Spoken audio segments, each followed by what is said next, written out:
to you all, and thank you so much for joining us on what is our first webinar of 2026. My name's Dave Wilson-Wynn, and I'm the Senior Dementia Consultant based within the Dementia Services Development Centre at the University of Stirling. We are absolutely delighted that for our first webinar of 2026 to be joined by Professor Karen Watchman. I will never be able to do Karen justice of an introduction, so I'm not even going to go there. But it is just incredible to have Karen here and sharing with us her work in relation to learning disabilities and intellectual disabilities and dementia. So without any further ado, it would be great if you just want to populate the chat, tell us who you are and where you're from. We'll not take questions during the presentation, if that's okay, but both myself and my colleague Ailey will be keeping an eye on the chat. So if there is anything that you wanted to raise or any specific questions that you had, please feel free to fire them in, and we'll hopefully get a chance to cover as many of these at the end as we possibly can. But that's enough from me, and without any further ado, I'll hand across to Karen. Thank you so much, Karen. Thanks, Dave, and to Ailey behind the scenes there. That's great.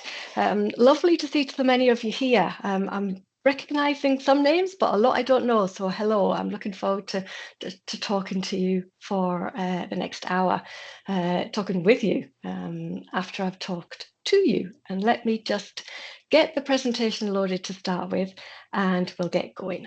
So as Dave said, I'm Professor Karen Watchman. I'm based in the Faculty of Health Sciences and Sport at Stirling, and I've been here for 10 years, but very much with a background in social care and as well as research. So combining the two to look specifically at learning disability and dementia primarily in my research. And that's what I'm going to talk about today, the approaches to including people in research, both as participants, but also in other ways as well.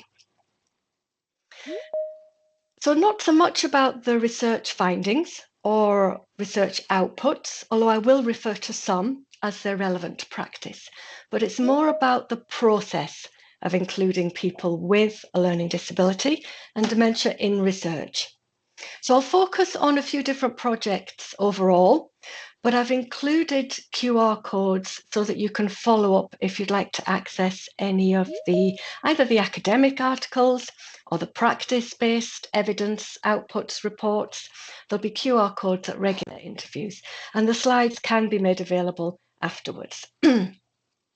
Just a note on the images, the photographs are all included with permission, and many portray actors playing the role of a person with dementia or the friend, partner, care partner. I'll explain a bit more as we go through. Some of you might be familiar with Jenny's Diary. This is a pictorial guide to support conversations about dementia with someone who has a learning disability. And this stemmed from my research that identified the lack of awareness among people with Down syndrome, in this case, about their diagnosis. And I had followed the lives of 3 people with Down syndrome and dementia for a year, none of whom had been told about their diagnosis, but all knew something was wrong. There was no explanation given for the changes that they were experiencing. So I'm not going to talk about Jenny's Diary today. It was an output from that study. It's available as a free download using the QR code here, and takes us through a typical week for Jenny, our actor, playing the role of someone with dementia. But the key point is, it became apparent when we were developing Jenny's Diary that the suggested interventions for support, post-diagnostic support, were certainly evidence-based, but that evidence was mostly from older people who didn't have a learning disability. And by older, I mean older than the average age of dementia onset for someone with a learning disability. So for Down syndrome, someone with Down syndrome, for example, that would be early 50s, the average age of onset.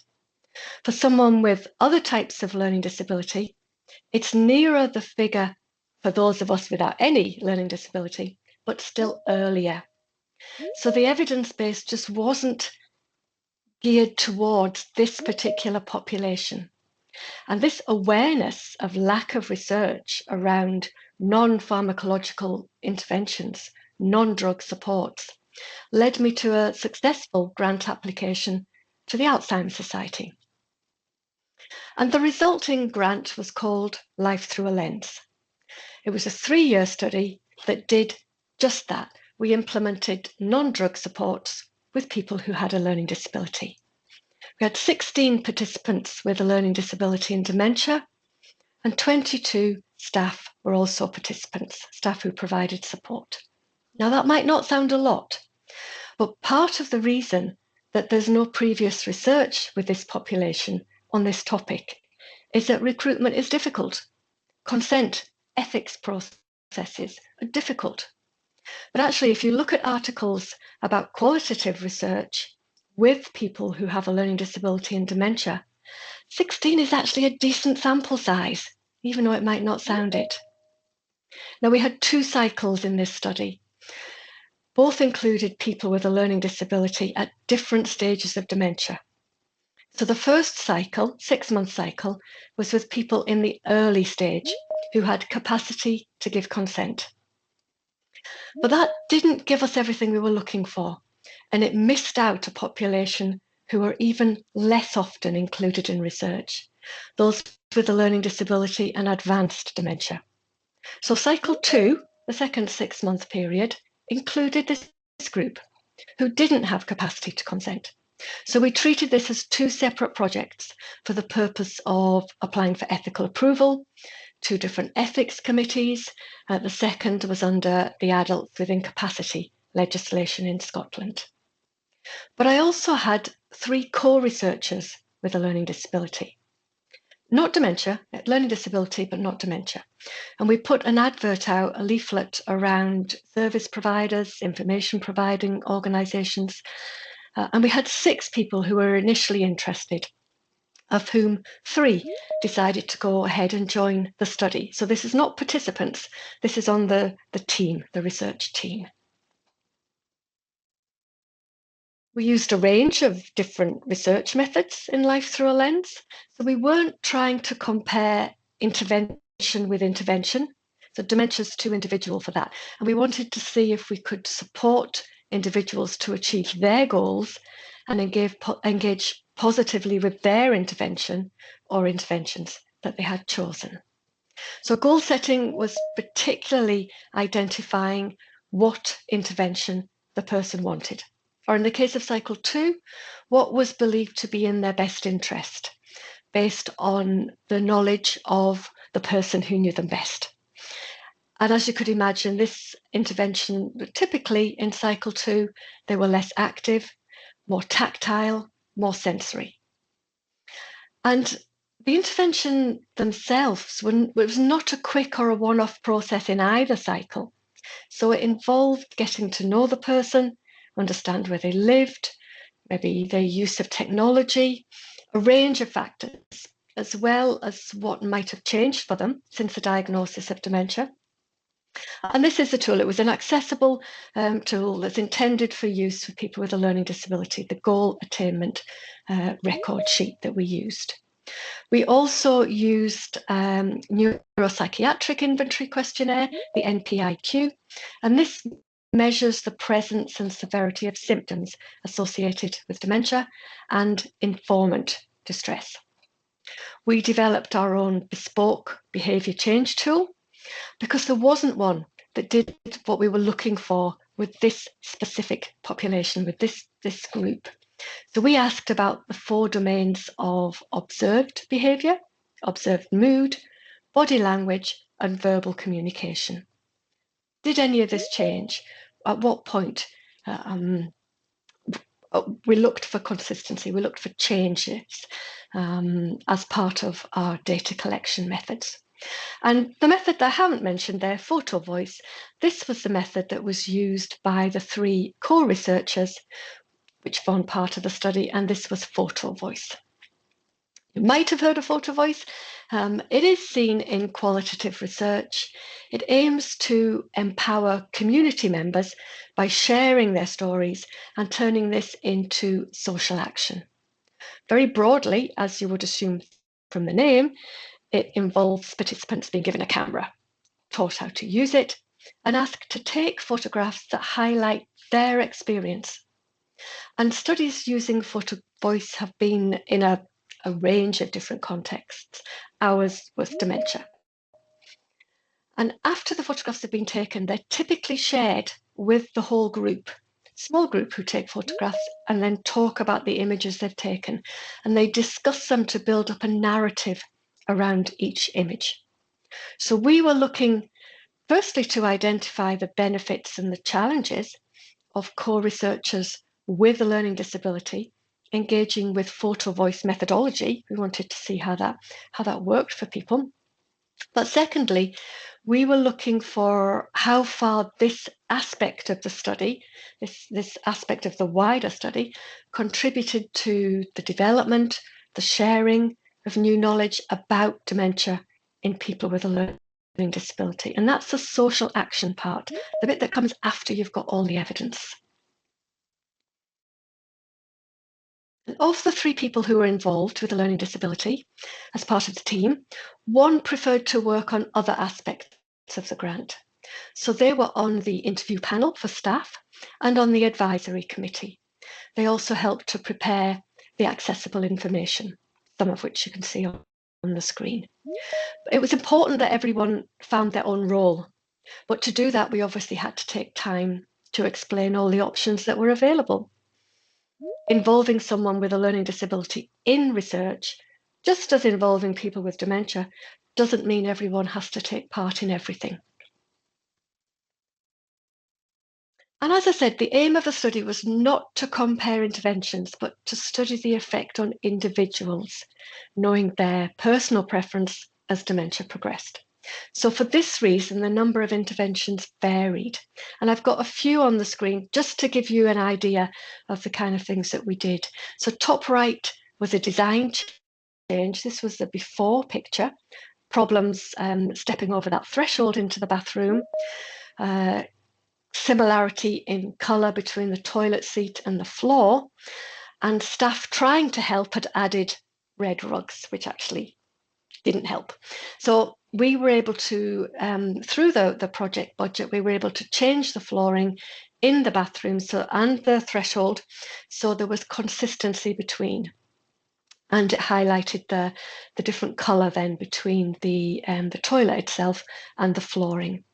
So I'm not going to talk a lot about the interventions or the results again. I will come back to the process, but just to let you see some of the other interventions here.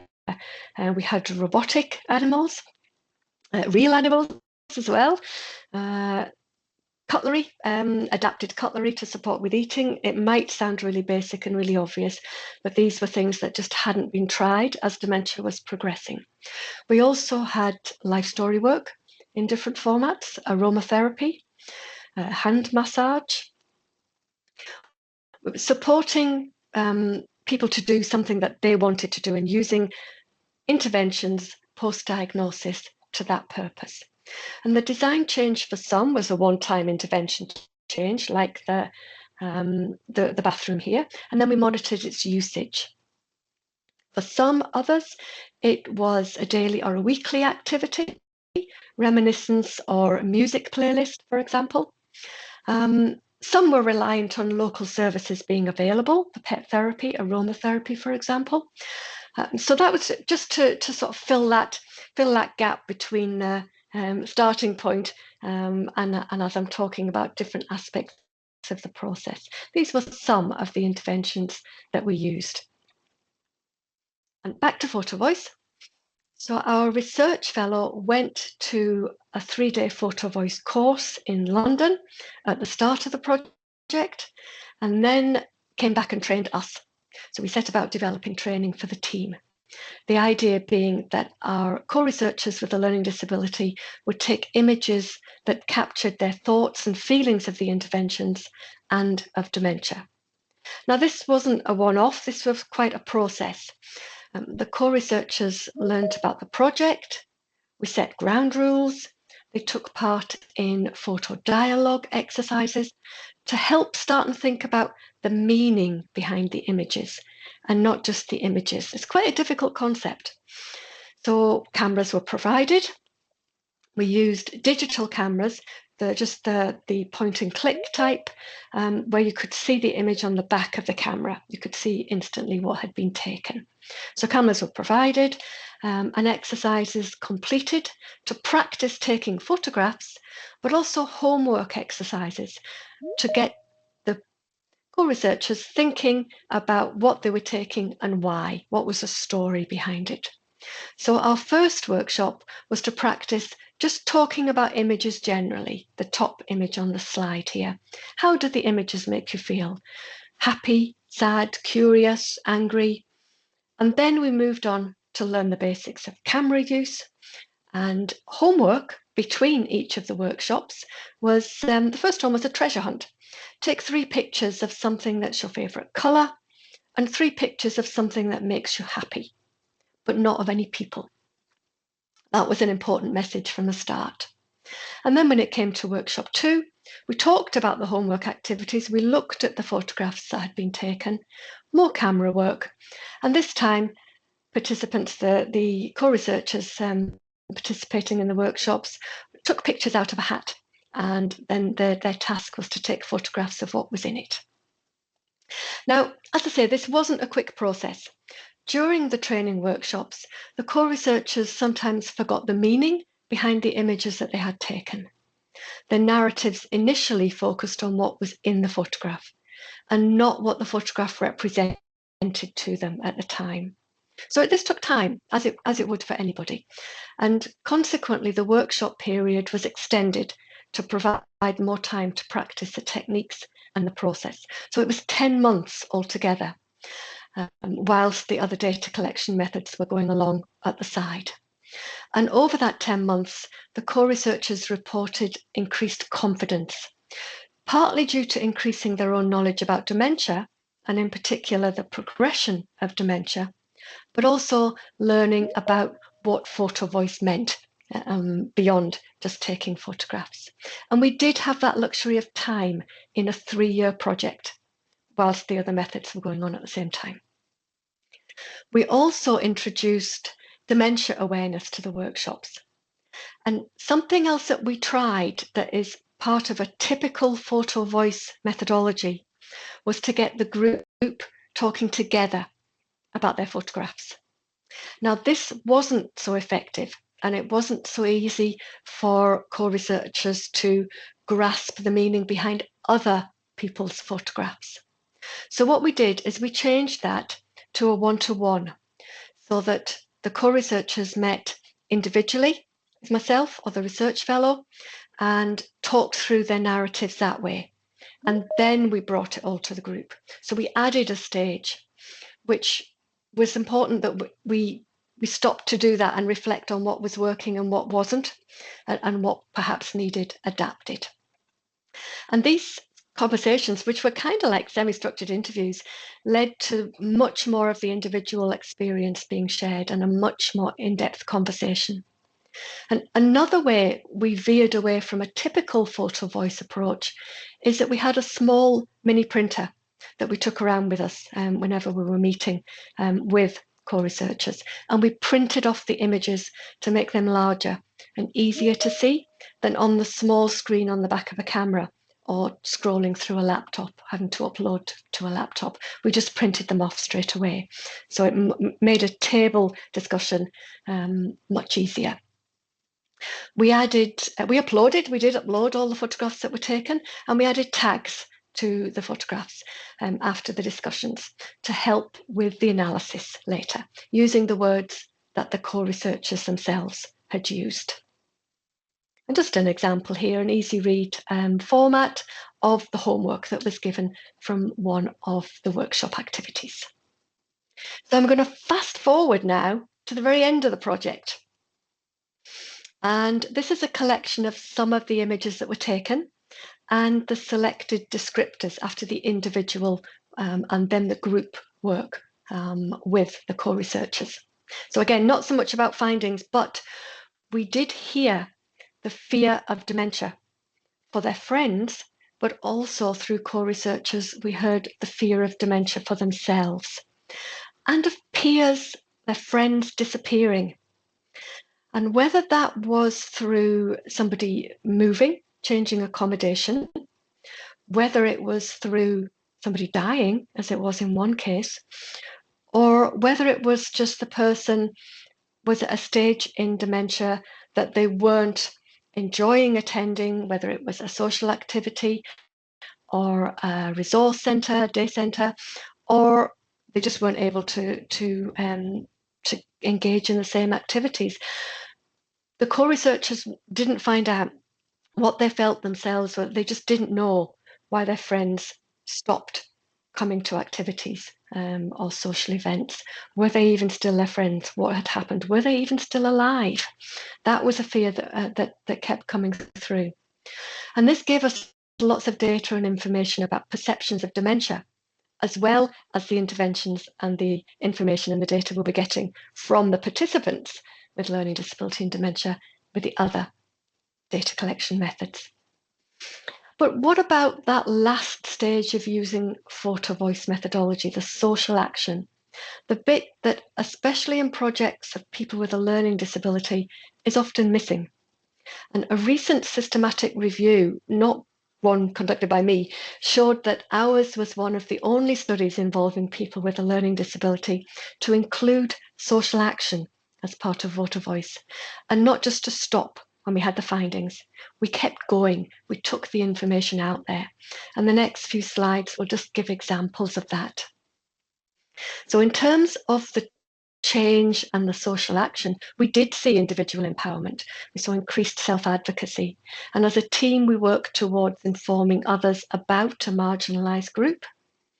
Our two co-researchers who engaged with Photo Voice already took their learning into their local communities by sharing knowledge with their peers through delivery of their own dementia training within their own self-advocacy networks. And we also held an end of project conference for people with a learning disability, many of whom also had dementia, that we held at Stirling. And this featured presentations from our wider team of co-researchers with the learning disability, and also a photography display of the images from the Photo Voice part of the study. On the day, we brought together a number of the activities, the interventions that people had engaged in, our participants had engaged in during the research. So we had lots of table activities here, lots of craft activities. We had the robotic animals. You might be able to make up a cat on the table there. We had a music quiz, so Playlist for Life were there as well. We also had real animals, and we had an animal therapy group come to the conference. It was carnage, but it was amazing. It was fantastic. It was a risk assessment I don't ever want to do again, but people took away so much from it in terms of post-diagnostic, non-drug interventions that could be carried out. And we also, our two co-researchers co-wrote the content for abstracts for oral and poster presentations at local and international conferences as well. This is some of the snake and a meerkat, I think, from the conference, just to give some examples. You can just see some of the table activities there as well. Here we've got Andrew presenting at the Scottish Dementia Research Consortium conference, and Michael presenting at our end of project conference. And here Louise on the right presenting at an international conference, a poster about our work, and Michael with the oral presentation, again, international conference. Now, during this particular study, during Life Through a Lens, one of the co-researchers with a learning disability received a diagnosis of dementia himself, Andrew. in the picture here. That's not breaching any confidence. Andrew talks about this. He encourages me to talk about it. He gets annoyed if I don't. So really important that his story is heard. Andrew's a married man. He's married to Lynn, also shown on the photograph on the slide. And even with the knowledge that Andrew had of dementia, he thought that things would change overnight for him when he got his diagnosis. He was mostly worried about his relationship. This is his quote on the slide here. And when we were talking, there was just nothing to provide support for couples with a learning disability in this situation when one partner has dementia. And remember, there's differences even before dementia. So for even with couples with a learning disability, both will have been in receipt of support, maybe separately, maybe together. That wasn't new, but it was not support that included knowledge of dementia. And that's quite typical for someone with a learning disability. The information about dementia is often not written for people with a learning disability. There's research about couples where the partner has dementia, but not when one has a learning disability. So driven by Andrew and very much co-produced from the outset, we were successful in getting funding to find out about the experiences of couples with a learning disability when one partner had a diagnosis of dementia. And we were the first ever study to do this. And funding was from, at that time, the Dunhill Medical Trust, now known as the Vivenza Foundation. So we also sought information from families and support staff, depending on the situation of the couples. So we were able to talk to 8 couples with a learning disability all around the UK and from 16 family members and support staff. And as you might expect, the participants with Down syndrome were significantly younger age, in their 40s and 50s, whereas other couples with learning disability were older. The oldest participant was actually in her 90s. Her husband was in his 70s. She referred to him as her toy boy.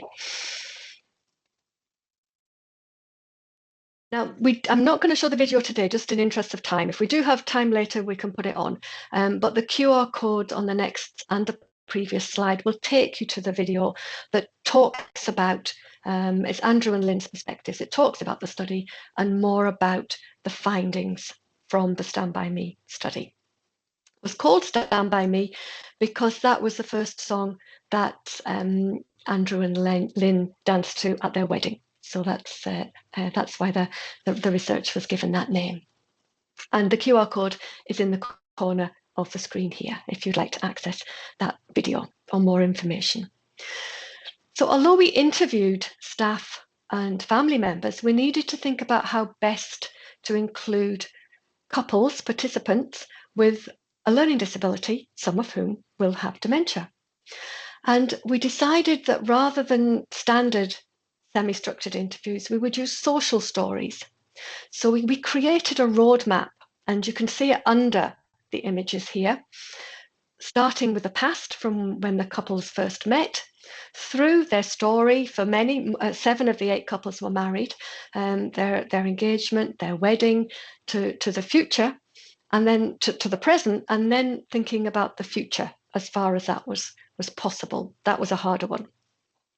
But very much that social story about the couple to understand their relationships. Some of these conversations, these narratives, included the person's own images. So photos of the couple, photos of their wedding. We've got a number of wedding photographs.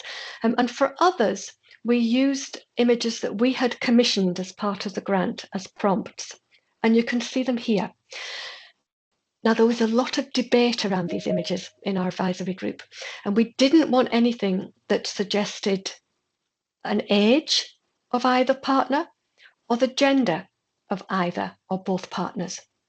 But we wanted them to look like real people, not abstract, and clearly in a relationship.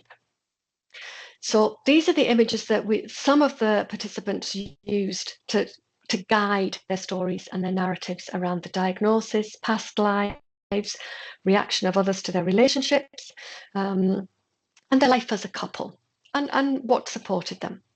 So we co-produced the short video that I referred to, but we also audio recorded stories of the 8 couples. We didn't just, they're in writing, they're on text via that link as well, but we audio recorded them so they could be listened to. We wanted to make as many different accessible formats as we could. So we've got the stories of all the 8 couples, some of whom had more support than others, and some of whom had to fight to be in a relationship in the first instance. And they've already overcome so much even before a dementia diagnosis. So all accessible there, but the main thing is that should any other couple find themselves in this same situation as Andrew and Lynn, which will happen, there are now resources and information for them and their families or carers to turn to. And that was really the key thing that, that Andrew and Lynn wanted from that. This is just one of the social media cards that we created from the project as well. So I'm going to just talk quickly now about a few other projects, but not in as much detail as I did with those 2. So this was an evaluation. So it wasn't specifically about dementia. It was evaluation of a project to support future planning among families who had an adult family member with Down syndrome. And we evaluated the project that took place at Down Syndrome Scotland, and it involved 14 families. So we know planning ahead is difficult. Families, understandably, don't want to think about the possibility of dementia unless and until they absolutely have to. It does make other things difficult if future planning isn't in place in terms of supporting and understanding individual needs. So this was about future planning to support older people with a learning disability, whether or not they might have dementia. And really important was the process here was that adults with Down syndrome selected the type of life story work that they wanted to engage with.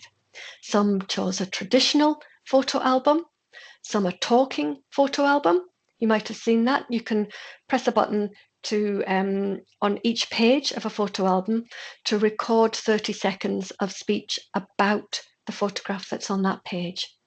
Really important because care and support in the future might change, and the people in the photograph might not be remembered by the person with dementia, which effectively makes them unusable. So some sort of written text next to the photographs or the audio photo albums with the recording is going to be much more effective. Some chose a memory box, some chose to keep them just as a blank box, and some chose to decorate them. This on the screen there, you can see that's the top of a box that was decorated by one of the participants. Some chose digital, whereby they could record themselves, they could upload, they could draw in music or videos.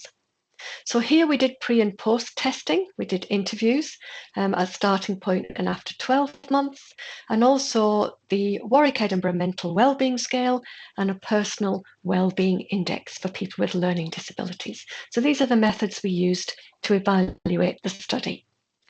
And parents who were involved were much more concerned at the start of the process about revisiting potentially upsetting memories, talking about family members who had died, for example. Yet by the end, most spoke about how helpful it had been to actually include these memories.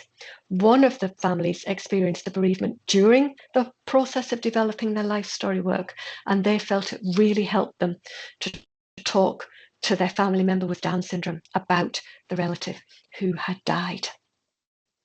And most spoke at the end about how helpful it really had been, but that was just one striking example. Same as we talked about earlier, people know when something isn't right. They know when they're being excluded from a conversation, but it's how we talk about it in an individualized way that matters. And I mention this today because of the variation in format. A theme for today has been one size doesn't fit all. And here it was important that different types of life story work were considered to find one that best suited each person. Another new resource, co-developed with 6 adults with a learning disability, including Andrew and Lynn, who I'm still working with. And this is Andrew's Cards. So it's a serious game, which means a game that's fun, but with a purpose. So it's a conversational card game for people with a learning disability. And the aim is to enable individuals to get to know new friends, new supporters, new staff, PA.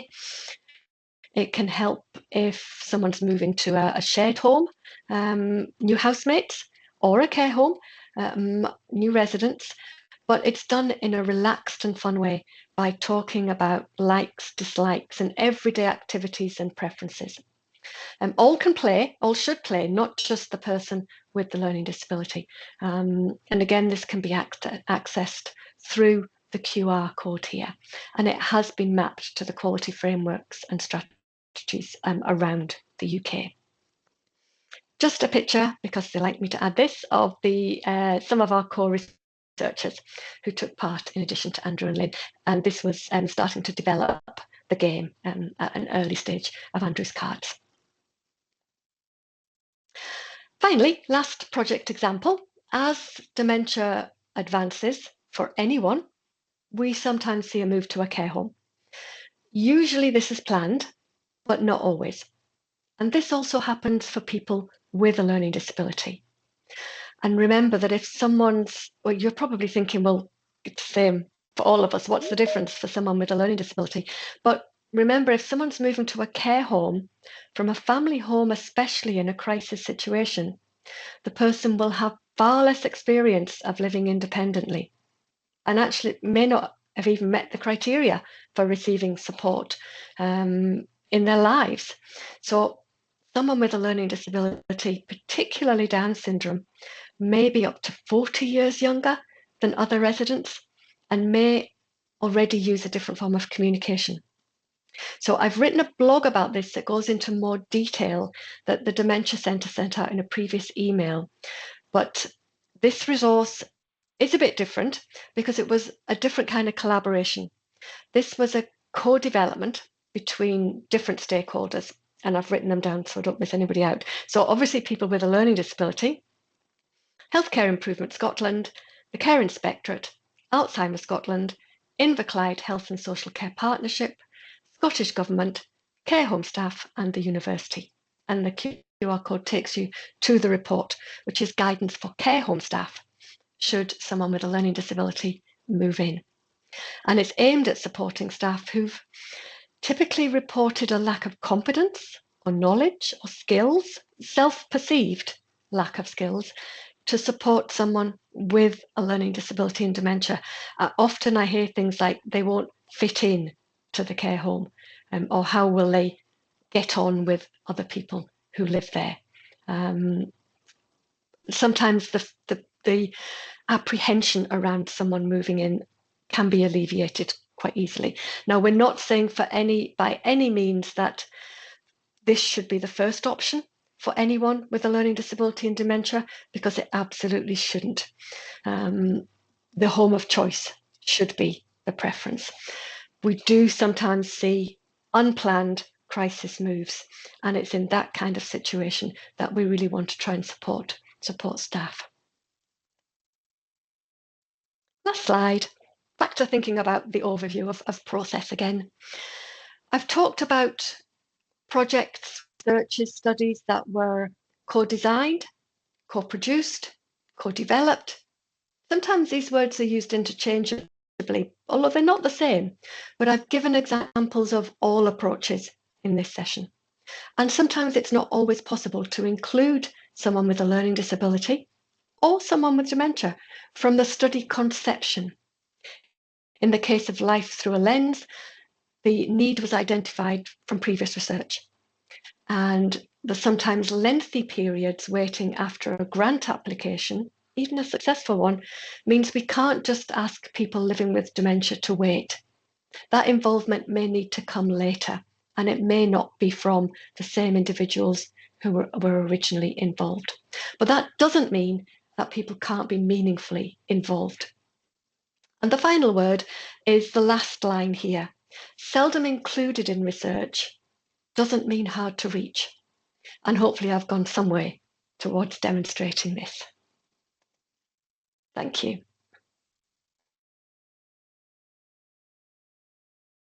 Yep, thank you so much, Karen. I think just from my perspective, I think the amount of people that are on the webinar right now, I think says it all. That was just a fantastic presentation. I think for me, it's that word quote. What always shines through in anything that you've let us see today has just been that emphasis of the inclusion of people, helping you co-design, like you say, co-develop. Just remarkable work, absolutely remarkable work. And in particular, I have looked at the report in regards to the care home staff. And to me, that's just essential. We already know that for people living with an advanced dementia, things can be difficult. It can be and there's that element of uncertainty. But for people with a learning disability, when you're sharing things like, how will they fit in?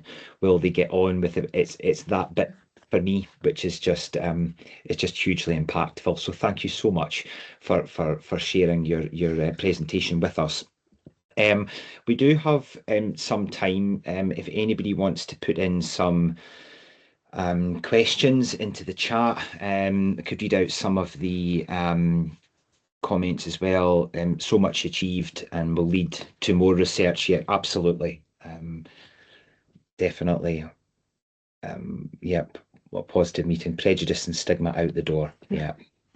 Correct. Absolutely. But yeah, if you did have any particular, don't feel that you need to ask them right now, but if you did have any questions or any specific feedback, then please feel free to populate that with the chat. That would be marvelous.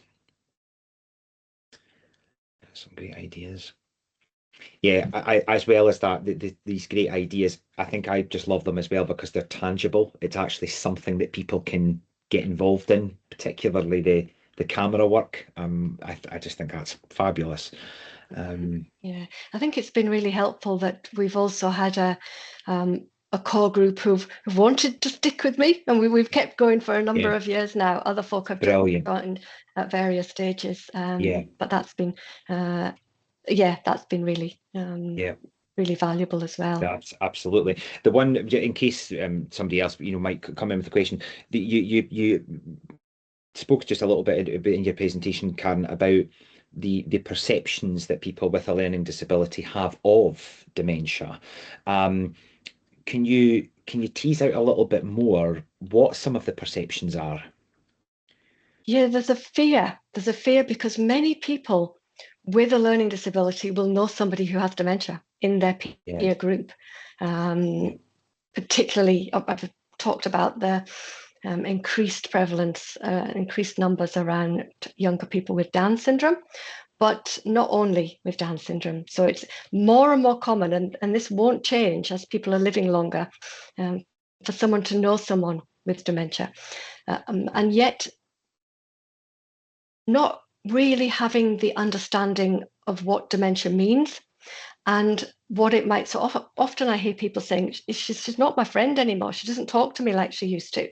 And it's that lack of, and yet when people do know, when there's that explanation can be given, and there's appropriate ways of doing that, which we talk about in Jenny's diary. But when there's some understanding that the person is not well, is ill, there is a reason why they're doing this, that can make a big change. It can make a big change if there's a reason. It's actually not you, she's still your friend, but she might need help doing things a little bit differently. And we were really struck during the project by the number of people who literally said, my friend just disappeared. And that's because the friendship group, even a very long-term friendship group, were not always given a reason, even without not necessarily disclosing dementia, but even any reason that actually they're not well, they've moved away. As I say, in one example, somebody had died. Not all friends were. I've been at funerals of people with a learning disability where they were clearly involved in planning their funeral and future planning and talking about what they wanted. Very might not have been your typical funeral, but it was very clear theirs, Yeah. and that was important. And I've also been at funerals where that clearly wasn't the case Yeah. as well. Yeah. And that's what we would want for ourselves. You want that personal, Absolutely. and it's no different for someone with a learning disability. But there's a fear and a stigma around those kind of conversations as well. Yeah. I think it's that point as well, isn't it, of whereby when you think of, I suppose, I've heard it being phrased in other, some of my work within, for example, like the LGBTQ plus community, they almost kind of call it a layered, like layered barriers. So, you could be female, but you could be, gay, live with a rarer dementia. It's all these barriers that people have to knock down. Do you find that that is very much the case for people with a learning disability as well? Yes, we see people fall in between that gap. Some people are not old enough for older people's services. And there's an assumption that because they may have been supported by staff or families as Yeah, someone with a learning disability, that support will be readily available for dementia as well. And that's not the case. no, Just as for older person services, there's not always the input around dementia specific to learning disability. So yeah, we do see people fall in between that gap, and no one quite, not through any ill will, no, but just not nobody quite sure yeah, who's responsible for this, who's got this information, who's got this knowledge. What is it yeah. okay to do this? No. It happens too often. Yeah. Yeah, absolutely. Jay Clark's come in with a question. Please speak on future aspirations on where the need for both further research and in-person support and interventions can be offered. I would say we still have very little information around advanced dementia and in people with a learning disability. Very for some of the reasons that I spoke about earlier, it's a difficult and the ethics process is there for a reason, and absolutely, it should be, it must be, but it is quite a process to get through to include someone with advanced dementia in research, and that can be off-putting at times from a research perspective. You do have to stick with it and work with it eventually, but yeah, it's a challenge. Um, that's certainly a problem. I would say we were surprised that there was no research on couples with a learning disability when so many people now, adults with a learning disability, are in relationships. As I say, 7 of these 8 couples were married, and these were long-term relationships and long-term marriages, going back to many couples met when they were in the hospitals or the long-stay institutions. So we really are talking long-term. So that was a surprise. So there's certainly scope for more work to be done in that area as well. But I would say advanced dementia is probably a pressing one. Yeah, thank you. And then remind me, please, if the research portion is published and accessible to the Yeah, attendees. yeah, that's something that we're always, right from the start, we've been very clear that everything will be open access. So even the academic articles, they're not behind any paywall. They're linked. If you have trouble finding any of them, let me know, I can send them. But they're all open access. And many of them will be available with reports and other practice-based resources through the QR codes on the website. So we have another question from were there challenges in helping people with learning disabilities understand what was happening to them in regards to their dementia journey, and how did you deal with this? What we found was that most people did know something was wrong. And I guess, as with many of us, just knowing what the challenge is, what the issue is almost right, we know what it is now, we can deal with it. It's a similar type process. So we had to think about the words that we use with people when we're talking about the diagnosis. And for most people with a learning disability, their priority is in the moment. It's in the moment. It's not thinking about next week, next month, 6 months down the line, and that's without dementia. That's quite a common situation. So that's often the way that we work with it. We work with it in the moment. What's today like? And it's important that family and staff have the tools, the strategies, the communication methods if needed. This is where the non-drug supports came in. The ones when we found things that were really useful for individuals. If someone's getting distressed, do you want to listen to your playlist? Shall we get your memory box out? Just as we would for anyone with dementia, if that was appropriate. So individual strategies were individual, and not thinking ahead, but not in the moment was more important, I would say. Yeah, thank you.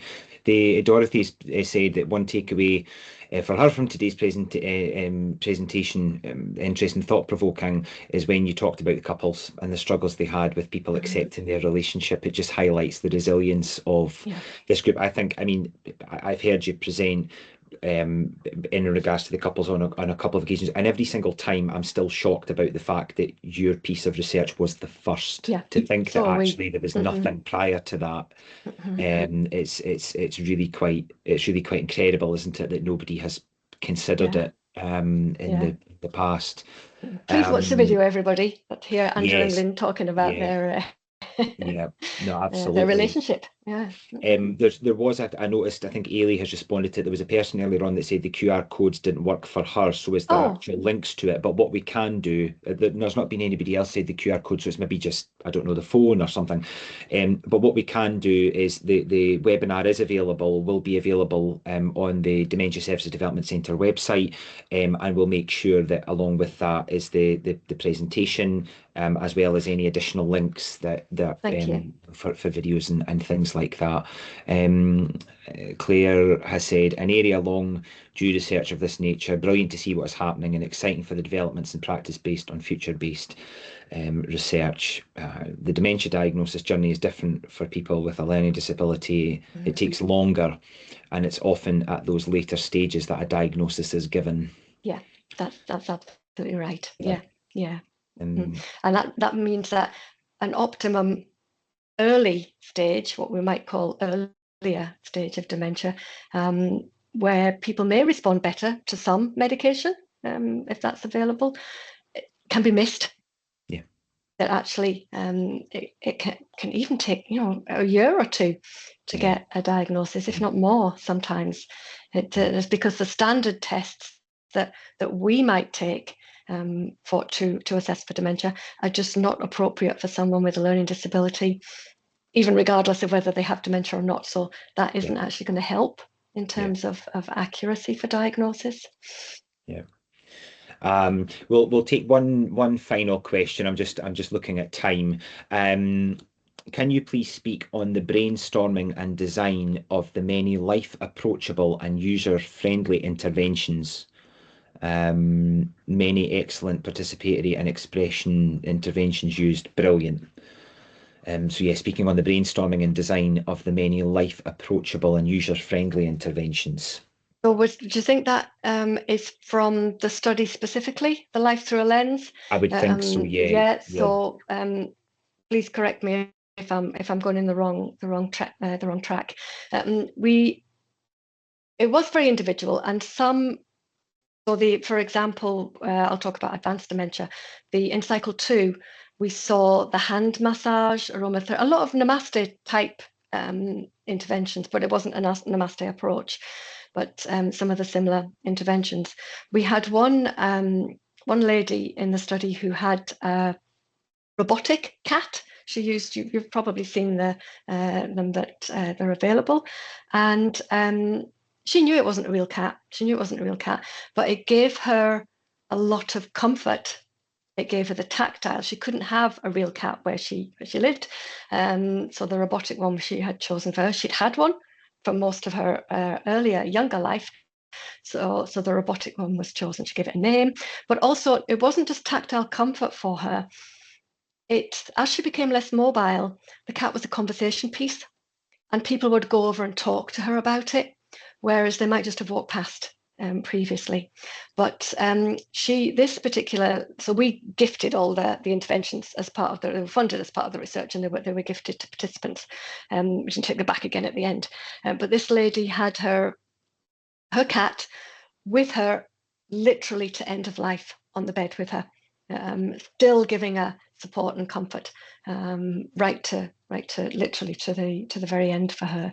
So really important that we didn't set out to, I know I kept saying we weren't comparing intervention with intervention, but to do that, if it wasn't if we'd given a group of people music and another group aromatherapy and another group, we wouldn't have got that individual benefits. And that's why we chose to do it that way. It was really important, we felt. Yeah, no, absolutely. Well, it just gives me great pleasure to thank Professor Karen Watchman again for this incredible webinar. Again, a combination of just the sheer amount of people that have attended today, as well as the feedback and the questions. It has just been such a really informative session. So thank you all once again for attending.